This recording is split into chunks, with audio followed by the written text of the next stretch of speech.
The No Minutes. It's the Backpack Show. Kerry, I just realized something. What?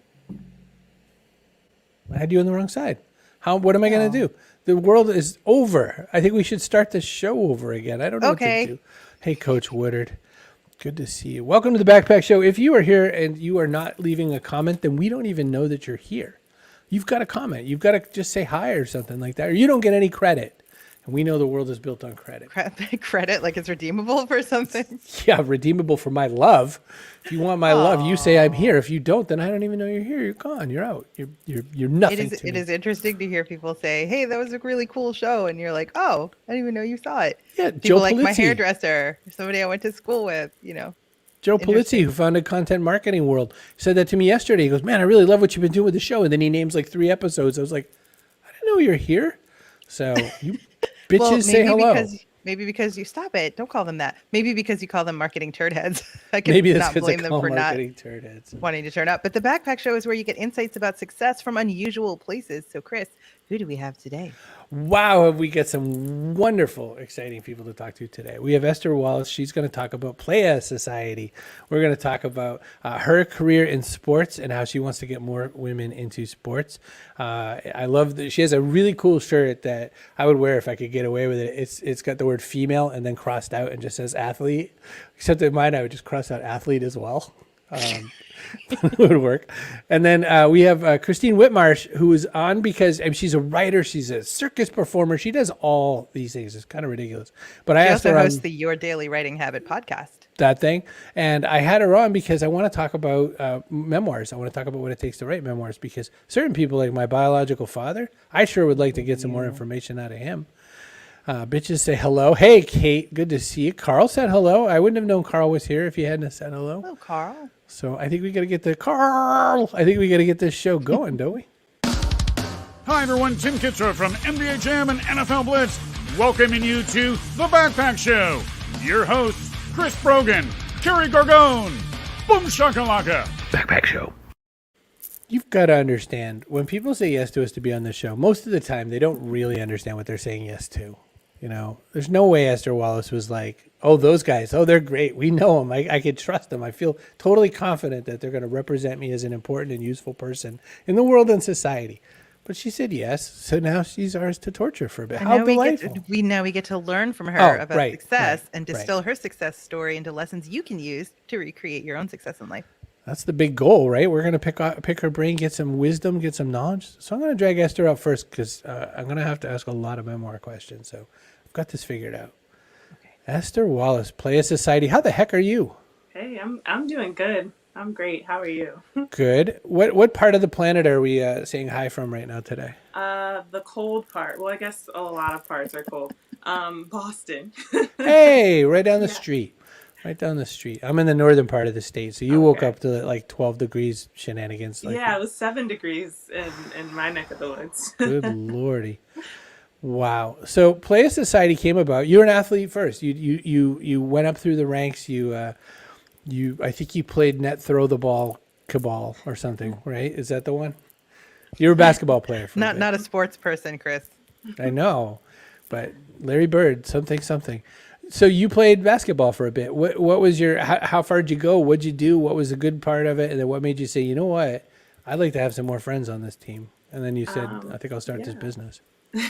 So I started playing basketball when I was 15. So I was a sophomore in high school. I was pretty late. Wow. I was an art nerd first. Nice. And then I started playing basketball because I'm 6 feet. I'm 6'1". So everybody kept telling me to play. And one day I just decided to try. Fell in love with it and earned a Division I scholarship in 2 years. Played 4 years of college. Then I played 1 year overseas and coached a little bit overseas as well. Ended my career early because of some health reasons. And then entrepreneurship was the next best thing. So I started working on creating this business. So when people say overseas, it could be anywhere. Like you could have just gone to like the New Jersey of overseas. Where'd you go? I went to, it probably is the New Jersey of overseas. I went to Durham, England, which is, very different than London, England. It's like 6 hours. And it's right outside, 6 hours from London, and it's right outside of Scotland. And yeah, it's a quiet town. It's not exactly, the Boston scene. Now, where are you from originally? Are you a Boston person originally? I'm from Springfield, so above Basketball Hall of Fame, right around there. Yep. Got it. That's a certain neck of the woods. That's where the Six Flags is and all that sort of stuff as well.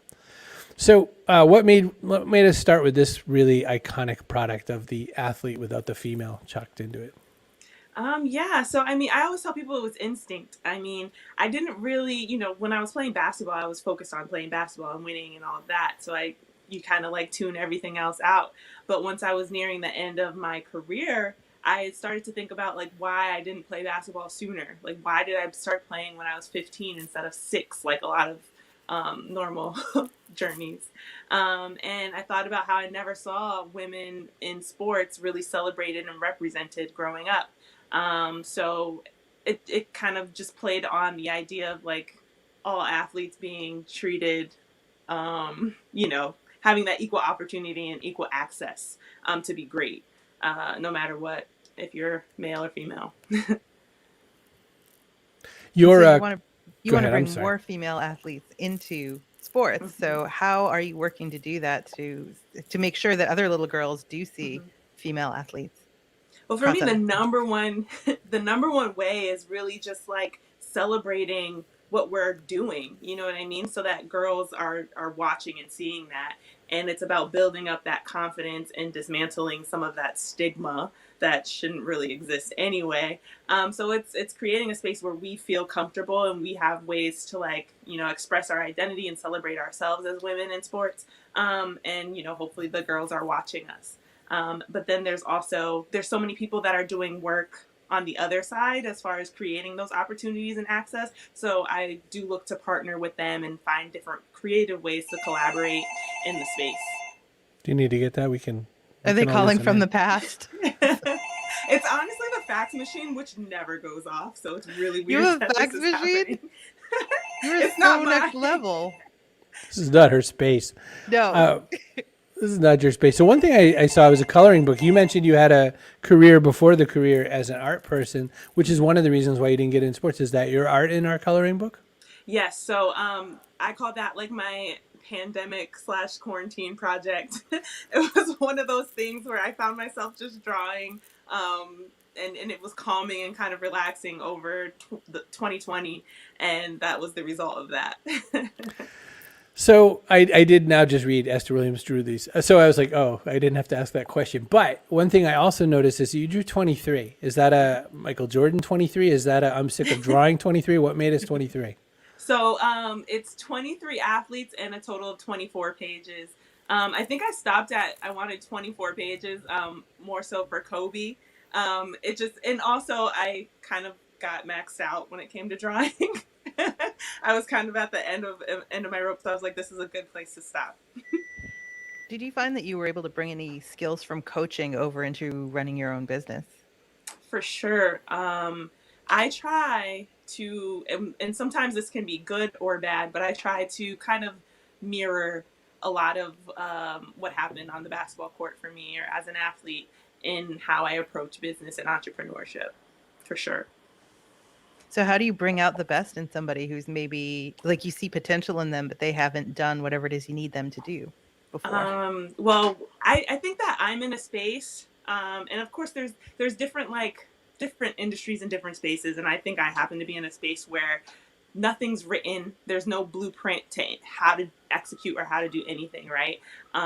Anybody can kind of create something and make it good or make it sell or make it cool, right? And so I try to bring out the best in like teammates or other people that I'm working with by reminding them that they can be the expert and they don't necessarily have to listen to what other experts who give themselves that title tell them is going to work or is going to be good. You kind of create your own path and find your own way. That's how I became a basketball player, right? And then that's how I became a coach. So I do fully believe in trusting your instincts and, being more one of those players that kind of creates opportunities to score or to win, and do the same thing in entrepreneurship, create the opportunity to be successful. There's Black Women Winning is a Revolutionary Act is another great piece of your work. And did that come to you? Is that somebody else's quote and I just don't know that and I'm being ignorant, or is that you? I'm pretty sure it's me. I Sometimes you love it. think of things and you're like, does this exist already? I didn't find it when I like Googled it, so I was like, I think I can claim this. It's yours. It's all you. Yeah. I just didn't want you to be like, are you idiot? Maya Angelou said that, 1984. I'd be like, oh, so that's cool. How does that process work for you? How do you decide, how do you decide you have enough clothes? Maybe that's all you ever need to make for Playa Society for a while. Whereas other people are like all about the drop and they're always dropping new stuff. What's your process and your mindset about how that goes? I think I'm still at the stage where um, the process is a little chaotic. So I I actually was working full time. So this is the start of year 4 for Play Society, and I was working full time for 2.5 years while I was getting started. So when you're kind of doing so many different things, you kind of have to like take those great moments. Like if you have a great idea or a great design, you kind of have to take it and run with it when you get it. So that's kind of the path that I was on. It was like this great idea would come, so I would have to like rush to put it out or make sure that I had the time to put it out. And it kind of, there wasn't really any method to the madness there. So now that the strategy's coming in, now I quit my job right before the pandemic, my full-time job, to become a full-time entrepreneur. And so now that strategy is coming along where I have to get a little bit more refined and say, okay, I want to have this many SKUs on the shelf, and this is how much my fulfillment center can manage. So I do have to kind of pull back a little bit now. SKUs like those little scannable thingies that are on shopping items, right? Yeah, and they tell you how many, like each different design has its own SKU. So I don't want to have like 100 different designs to manage, right? So like maybe 10 at a time or 5 at a time, something like that.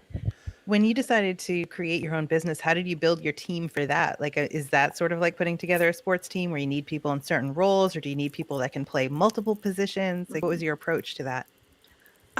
Well, again, one of the things that I really learned and I think has been really helpful is understanding how you want to approach building your team. And for me, the best approach has been building with flexibility in mind, right? So I'm not at the point where I'm hiring people for what the end goal is or what the end vision is. I'm hiring people kind of more on a temporary kind of contract basis as the brand is evolving, because especially with the way things have changed over the last year or so, right? Everything has become digital, right? Everything is digital. There's really not an opportunity to be face to face, right? So imagine if I had hired full-time employees that were just all meant to be face-to-face sales representation or something like that, right? So being very flexible in that sense and understanding how the digital world is evolving as far as marketing and content creation and all of that. But ultimately, honestly, again, I go back to the coaching and the basketball side of things. I look for great teammates, like the people who are going to cheer you on the bench. No matter who's winning on the team, they're excited about like the overall goal. We're all working towards that same purpose. We all kind of support each other, and we're all growing and excited together. We had Alila on the show yesterday, the founder of Ascot Manor, which is like a tennis brand. Mm-hmm. And one of the things she does is try to kind of match make between sponsors and up and coming athletes. Do you think that might be something you'd ever get involved in? Or like, how would you like to support young women who maybe have talent, but haven't considered sports as a serious option for getting college scholarships and other things?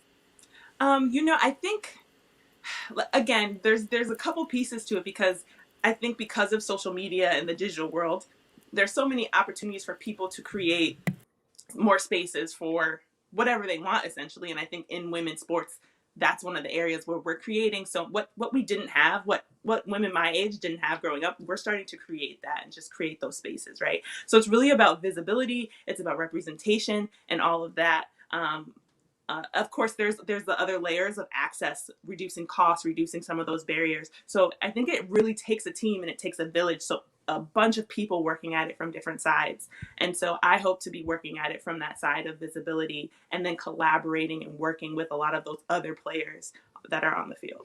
Who are some of the people on your team that inspired you? Wow.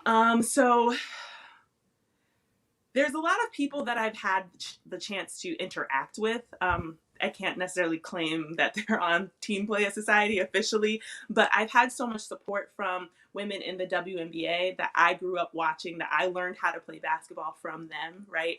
I was in a place, despite Springfield, Massachusetts being the birthplace of basketball, I actually grew up here, and, you know, my father was from Jamaica, right? He did not play sports, definitely didn't play basketball. So I didn't have people in my life that could really teach me how to play basketball. I had to watch like YouTube videos or whatever it might be of all these players. And now they're the women who are in the WNBA who are, you know, wearing my t-shirt or, you know, giving me shout outs or sending me DMs and just hyping me up.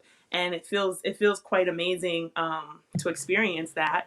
And yeah, I would say a lot of the WNBA players, and then players in the women's soccer league and the women's hockey league. Yeah. So I'm usually known for asking questions that get me in trouble after the fact, but here we go. I'm going to ask one of them. You have so many attractive models. How do you keep getting so many nice looking people to model yourself? Look at that man. He's almost Michael B. Jordan-ish.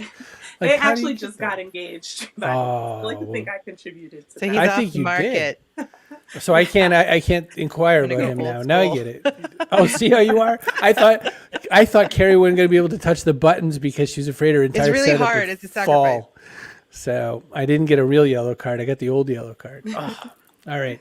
No, you have, and when I went to your Instagram, it is full of very beautiful people. And I was just like, how do you get that done? You just know that many attractive people? I have no idea, honestly. I think they must be attracted to the design or the shirt, and then I don't know, maybe it just all kind of falls. Just into hang Act out like like you some don't know weird- many attractive people, Chris. Right here in the comments, I've seen plenty of attractive There's people. plenty of attractive people around me, but my golly. Okay. So, Playa Society, we can go and learn all kinds of stuff. Esther Wallace, stick around if you can. We've got to bring you back near the very end, but oh, boy, did we learn a bunch. Very attractive, though. All right, listen. You talking about her Instagram? Everybody, Still? Instagram, all the things, but Instagram, like you just get lost in it. There's pro ballers in there with her shirts on. Who is this woman? Wow. I ran cross country because I wanted a sport I could play by myself. It's a good way to do it. Like you're on a team, but you don't have to like deal with people. Look, I totally blew it about the ads again, so let's do it. PubSite, you're sponsored by PubSite. So if you're an author like Christine Whitmarsh and you have 85,000 ebooks and you help other people make 85,004, you should throw up a website to be a good author, and it'll only take you a couple hours. It'll just be done. Pub-site.com. Take all the guesswork out of making an author site. So after this, Esther, when you write a memoir, get your website, pub-site.com. Right. Do you like sausage? Who doesn't? Johnsonville, baby. We still have just a little bit of Johnsonville left in the Sausage train tank. is leaving the station soon. Hoot, hoot. So send an email to Kerry@chrisbrogan.com if you want free sausage. All you got to do is give me a video back. That's all you got to do. A little Like video, a video cook of on you doing sausage. something with the sausage, not just like Something food-like with the yeah, sausage. not playing Don't be weird. basketball. Don't be weird. Want to make your own show? You want to get people like very busy Esther Wallace on your show? Go to cbrogan.me/StreamYard. You can make a show just like this. It's so Coached easy. overseas. There's got to be so many stories. That's, oh my gosh. But Esther needs England. the show. Who plays hoops in England? Nobody plays hoops in England. They They'll must be play very polite. footy. Pardon me. I'm Oh, going to pip, pip. take that ball. We have a podcast because someone made us. That's why there's Peapods there. Castos is a podcast hosting platform. It is so easy to use. I have, for all the years that I've had a podcast, used Libsyn, Liberated Syndication. I still highly recommend that organization. However, I wanted to launch one with my buddy Matt. I put it on Castos. It runs like a dream. Castos.com. This That's backpack lovely. show. Shush. This backpack show is sponsored You by the shut up. You people- talked about her Instagram for like 10 minutes. I loved her Instagram. Get.online. Say that's Get.online. lovely. Let me finish. Okay. Get.online. You can do one of these things. But listen to me. If you want a .online domain, so if you want chipgriffin.online, it's 90% off for the first year with my code. Use the code Chris, all caps, 90% off. So cbrogan.me/online. You can get your own online show, just like the website, just like the backpackshow.online. So I don't know, maybe Christine wants to throw a podcast up on that. .online, 90% off. That's a It's good massive. code. It's not a bad code, right? 90. Don't be weird. Oh, I hit the wrong button. Don't be weird. If we use StreamYard, does our show have to be just like this No. one? It would be better if it weren't. Children, don't make me come over there. Do I have to turn this show around? Yellow card of both of you kids. All right, I'm going to grab Christine Whitmarsh. I want Christine here just because I want to talk about memoirs. She does all this stuff, but of them, I just wanted to talk about memoirs. So, Love how Coach Woodard's like, I'm going to turn this car around. no question. So, Christine, how the heck are you? Thanks for coming on. Yeah, thanks for having me. I'm awesome. Oh, and I just made up a title for Esther's future memoir. Okay, go. Black Women Winning, subtitle, Inspiring Revolutionary Acts. I like it. Write it down. Write it in the old dream journal, Esther. Black women winning, inspiring revolutionary acts. That's You big. can see Esther backstage. I think she is writing it down. So that's the thing. We sometimes forget to tell guests that we can see you backstage. We just can't hear you. And so we see the really interesting things. But so Esther, we can see you. Not that you're doing anything inappropriate, but just, FYI. Put the gun down. Christine Whitmarsh, you and I were talking about something absolutely unrelated to anything in particular on Twitter. And that's when I was like, wait a minute. We'd have to talk about memoirs. So I have two parents who I would love to see a memoir out of, and they're not book authors, but they can write. They're handy with a pen. What gets somebody to start a memoir? What's the process? Where does one even start? I always think of Steve Martin in The Jerk. I was born a poor black child. Where do we start a memoir? Well, that's a great question. And I'm a fan of development because I found over the years, and I've been doing this, for like 20, 21 years now.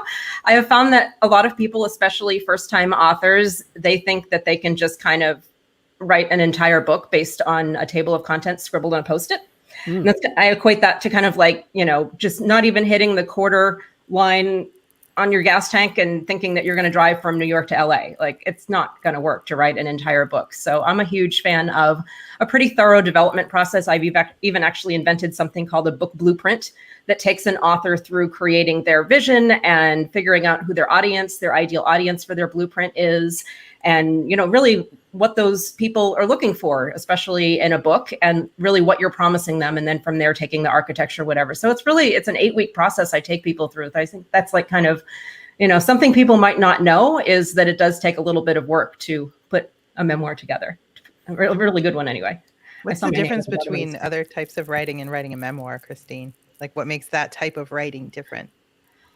A memoir is really cool because you get to be sneaky. It's almost like a novel. There's actually a quote by Susan Cheever that says the memoir is the 21st century novel, because you get to be really creative novel wise, but then you get to slide in, great stories about yourself. And especially if you're my client, a lot of messages and lessons and things that can really transform the lives of other people. So it's like a sneaky way of writing a novel and teaching at the same time. Because if you just teach, I always say, if you just like write, the self-help book, you're shooting all over people because you should do this and you should do that. But without story, it's really not grounded in anything. So it's a really great way of, telling a story almost, like you would write a novel, but putting all your kind of life stuff in there. Depending how exciting your life is, it can seem like a novel. We had, Carmen Verrier on earlier this week to talk about the butcher shop girl. And she's like, she worked in her mother's slaughterhouse, then went away to be an international exotic dancer, and had to get rescued from the cartel. She In flew Bolivia. over. Yeah, it was insane. And I was like, wait, this is a memoir? So, my memoir would be a lot more like settled down. But so do you ever find that there's some confusion if you, like, there might be a temptation to make your life sound cooler than it is. So how do you talk people down from that? I usually have the opposite issue with my clients, where a lot of people don't realize how cool their life is, especially if they didn't, grow up in a slaughterhouse and jump off of cliffs and do all this other stuff. I mean, I do have clients that have done really amazing things, but for me, the challenge is more convincing people that they have an exciting life and, really drawing out the lessons, especially, some of my favorite lessons to draw out is, the dark places that you've faced in life, because you wouldn't believe how incredibly helpful and transformational and inspirational those things are. Those lessons that you've learned that maybe you've kind of put behind you, where it's like, yeah, that was like, crap that I went through, but there's stuff that you learn that someone who's going through that now, actually, they need to know it right now. So I don't usually have to talk people down as much as talk people up. Interesting. So in the process of doing this, do you, the whole kill your darlings thing, and, you have to leave a bunch of things on the floor and all that sort of a thing. Do you find when people are working on memoirs, do they put too many ideas together, or do they have too few ideas? What's sort of the average of your experience when you're working with your clients? When people come to me, probably too much. Well, they just don't really know. They don't really know an angle. And again, I'm so in love with memoirs as an art form. And the beautiful thing about a memoir is you get to choose one angle. I like compare it to, when I'm differentiating between a biography and a memoir. A biography is more like the 3-camera old sitcom television format, and a memoir is the one movie camera. So you're choosing one specific narrative angle. So you get to be really creative about that. So it's like I have kind of like a beautiful mind thing that I compare it to when people come to me and they just tell me all the things about their life. And not that I like specifically start taping up pieces of paper all over the wall and look for patterns, but it kind of works like that, where I'm trying to find the exact creative angle. And the great thing about a memoir is you don't need to do it once. You can write several different memoirs about your life, hitting all the different angles. Who do you recommend for memoirs? I want to say something first. One of my favorite memoirs got debunked because it turned out there may or may not have been some fictitious parts of it. James Frey, A Million Little Pieces. He kind of famously made Oprah pretty mad. Like, don't make Oprah mad. Like, I'm trying to think of people to not make mad. Oprah's one of them. Yeah. But I always say, and it's a belief I've always had, is like, never let the truth get in the way of a great story. And I feel that way even about a memoir. So I love the book still, but I would always probably have to, preface by saying some of these facts aren't exactly factual. They're alternative facts. There you go. That works fine in 2016. Who's a good memoir that you like to recommend to people? I read more of, all of my clients kind of behind me on the shelf. But just top of mind for me, I just read a book by William Zinsser. He was the guy that wrote On Writing Well, and he wrote a fantastic book about memoir. So I'm like the type that reads, and it was really cool because he wrote a book about how to write a memoir as a version of his memoir, which is exactly how you should do it. Yeah. Liars Club by Mary Carr. Liars Club, that's one of the ones that comes to mind. And then after that, I'm going to fail. But yeah. Did you write your own memoir first and then I have become recommendations? Did you write your own memoir first and then become like a memoir writing expert, or were you already one and then thought I should write my own? The second one, because for years, people were telling me, "Where's your memoir?" So it's like, "Where's your business card?" So I finally, and it took me. It's one of those things where I had to learn how to walk in my clients' footsteps and in their shoes, and it was all the challenges that they've been telling me about. Like, what if this isn't interesting? Is anybody? I don't even know which angle. All the like literally everything that a client has ever told me about it, how they're challenged writing a memoir, I dealt with. I was like, but. So thankfully, I had some help with mine. I got some help with the book blueprint portion of mine from someone who used to work for me, and she knew me well enough where she was just kind of laughing because I'm just like, yeah, I'm saying everything my clients have ever said to me. This is great, but it was very valuable to learn what it is to be in their shoes. You have a lot more empathy for them. Yeah, a lot more. Where do you get stalled? Like, where do you decide? So in my book writing process, I get about 130 pages in and I throw it away. And then I start a new book and that usually gets finished. So I've thrown over 900 pages away at this point. So Seth Godin said lots of swear words to me when he found that out. Where do people get stalled in the memoir, which is a little different, I would imagine, than a typical business book? I talked to Seth Godin once. That's interesting. We both he started as a ghostwriter as well. They get stalled in, various places. It's just like kind of like obstacles that I can predict. But just to go to your point, if you had a book blueprint, you might not be throwing away all these pages, Chris, because you would have, that's one of the reasons for it. So that when you get towards the end of the process, I would say, or, middle to end, when it's all of a sudden, not as shiny and new and exciting anymore, you can, you can go back to the blueprint, especially the huge part of the blueprint that I like is the why. Like, why am I writing this book? Whether it's for professional, personal, the thing that really energetically connects you to the core of your book idea. Having that, later on, especially, in addition to that, having the plan. So when you get to, chapter 12, 13, you go to the blueprint and say, why was I excited about chapter 12 7 months ago? And you go to the blueprint and say, oh yeah, chapter 12 is awesome. I'm so psyched about this. So for me, that's the number one tool to reconnect my authors to their why, and also to their plan and to their original vision and to their readers and all the things that you need to drive you through, like to put the gas in the tank and get out from New York to LA. For me, that's the blueprint. So what powers the success of a memoir? Is it the fact that people are already interested in the author, or is it that it's a really interesting story about no one you've ever heard of, or is it some combination of the two?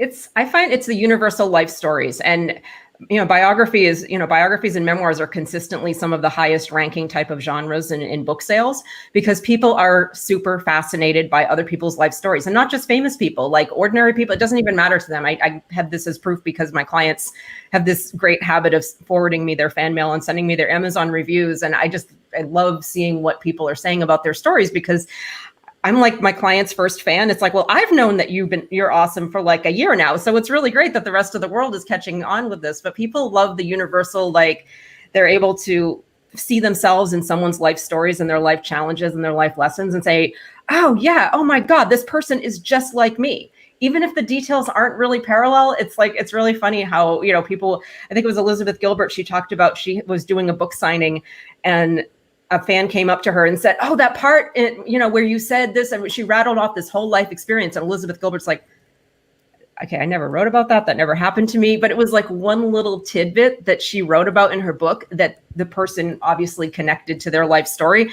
and they somehow hallucinated that she talked about that in their book. So people really love connecting other people's lives to their own. In the process of looking through my books, just to see, like, not my books I've written, my books that I read, Memoir is pretty high up there. I read a lot from the military community. A lot of special operators have come out with books, and it's an interesting group, because with special operators compared to the big military, they're a lot like entrepreneurs. They have to make a lot of judgments on the fly. They have a lot of judgment calls that get questioned massively afterwards, which is a lot like entrepreneurship. And in the process, what I find is that the thing I keep seeking and needing in memoirs is vulnerability. Do you find people have a really tough time letting themselves be vulnerable? Sometimes they do, yes. And even the ones that believe that they are vulnerable, I always manage to coax them to new levels, because that really is the magic. And that really is, when readers are reading it and saying, oh my God, this person understands my life, it's when they're truly vulnerable. So, that definitely is a challenge for people, but I have a way of getting them to levels they didn't know they were going to go to. How long does it take to take that journey with someone? So you mentioned doing the blueprint with the client and how many weeks that takes, but the whole process, like beginning to end, from am I even interesting to getting the memoir out there, about how long? It's about a year by the time you get through all the editing and, all the things that come with publishing. Yeah. And how much if you tack on, do something interesting first? Oh, do something interesting. Well, you've already done something interesting. I'll find it. Okay. I'm gonna find something interesting detective. I got it. That's interesting to me, because some people haven't, have they? I mean, do you ever just find somebody and you're like, no, you're just boring? I'm sure you're lovely, but boy, are you boring. Return the deposit. I think they don't make it past the first, sales call with me. I'm very selective about people I pick. There's very few boring people. I know I'm like Pollyanna about memoirs here, but there's very few truly boring people on this planet. They just might be hiding maybe behind a wall of predictable and boring, or whatever they think they have to present to the world. But no, I can pick away and find something cool. We've got some people right in the comments section that should have memoirs, like Coach Woodard should have a memoir. Your parents, Chris, although I don't know if you would love that. Oh, I'd be so into their part of the memoir, not my part of the memoir. I think the Kate Colgan story would be fascinating to me. I've got a sense that some of Christine's fans would have some pretty good writings in there. Andrea Mason, Sherry Barch. That's my yoga teacher is Andrea Mason. She's my awesome Wonderful. yogi. Yeah. I need the yoga to calm the brain down, If you leave memoir for a while and you decide you're going to go work on some other kind of a book, what's something else you like to write on? Oh, I've written a lot of business books too. So just, the all-purpose kind of, I know it's a cliche, like the thought leader, like the big idea books. I really enjoy those. Those are mostly my ghostwriting clients. I would say memoirs are mostly my book coaching clients, and ghostwriters are I got the big world changing, needle moving idea clients. Gotcha. Yeah. And you, we talked so briefly backstage, and I think I saw this in like one of your tweets or something about your circus work. Can you talk just a minute about that? Yeah, well, a few years ago, and I'm like totally okay disclosing my age. At the age of 44, yes, I'm going to be 48 next month. The age of 44, and most people don't do this at 44. I wasn't the exercise person or whatever. I just was completely bored by going to the gym, which talk about like relating to universal things. How many people can relate to bored going to the gym? And I'd just been like on and off the workout roller coaster for years. And I realized that one of my core values is fun. And that had a lot to do with it. So I needed something that was going to get my attention. And it was funny because I was at a business speech by a very PhD psychologist and, best-selling author. And I thought they're a very serious person out there in the world of being serious. And I like to check, just like you, I like to check out people's Instagrams after I meet them to see what's up. So I expected it to be her doing very serious PhD psychologist author things on her Instagram.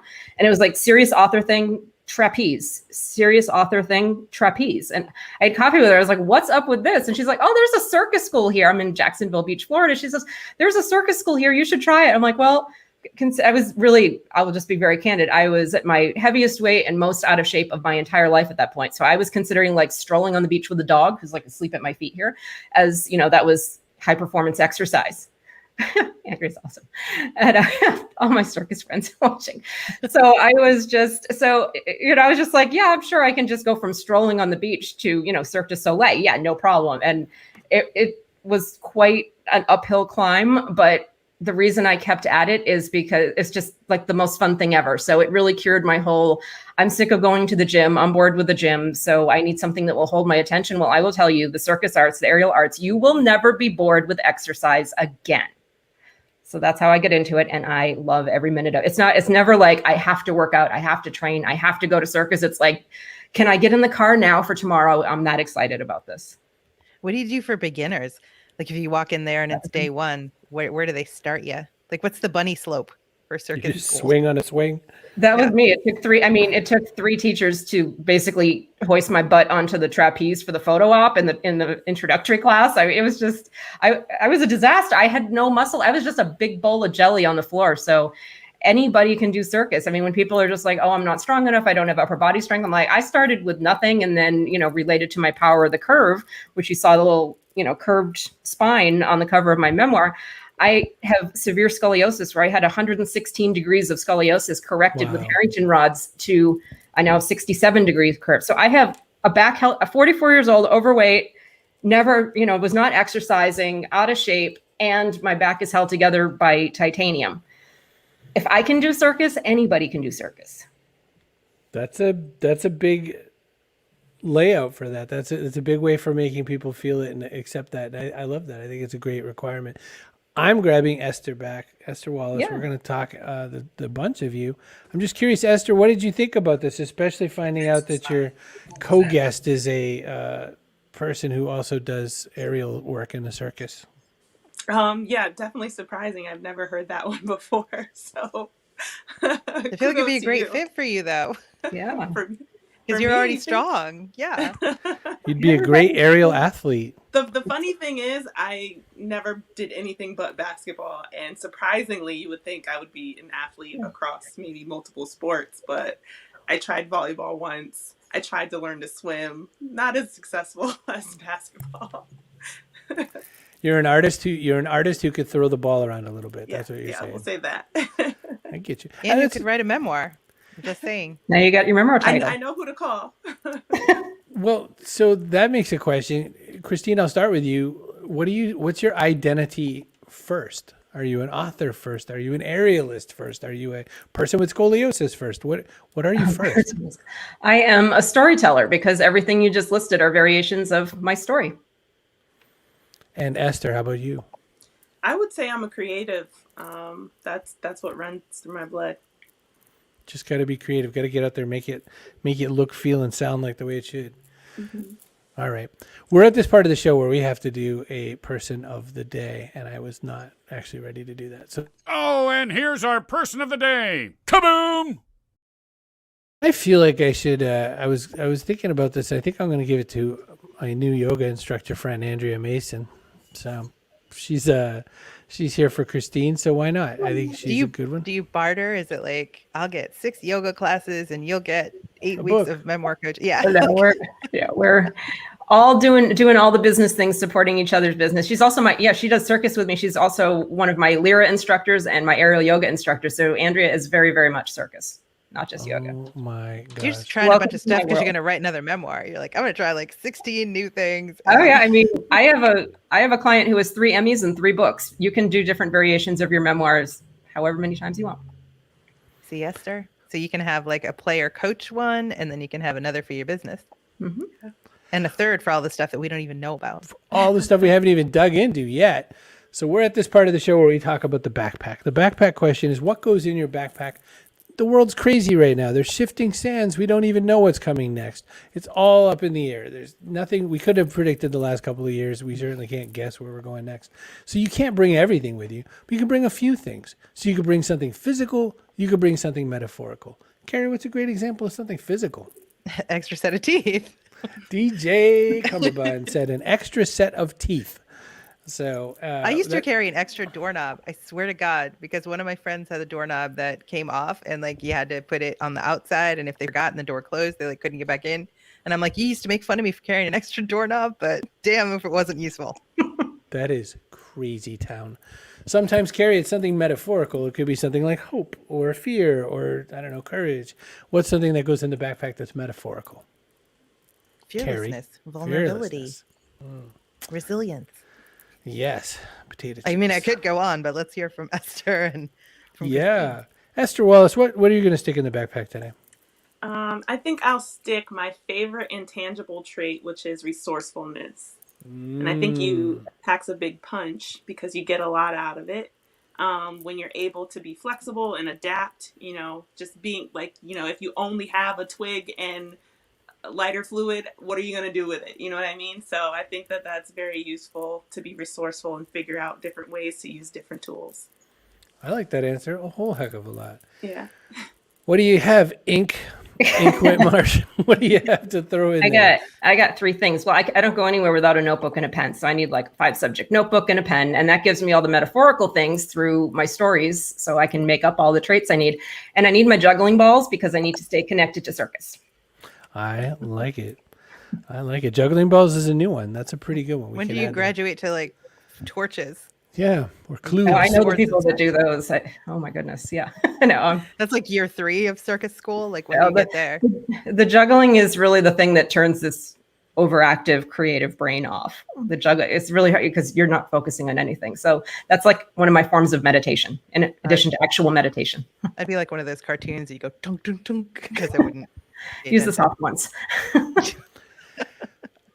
I'm here for it. I'm here for it.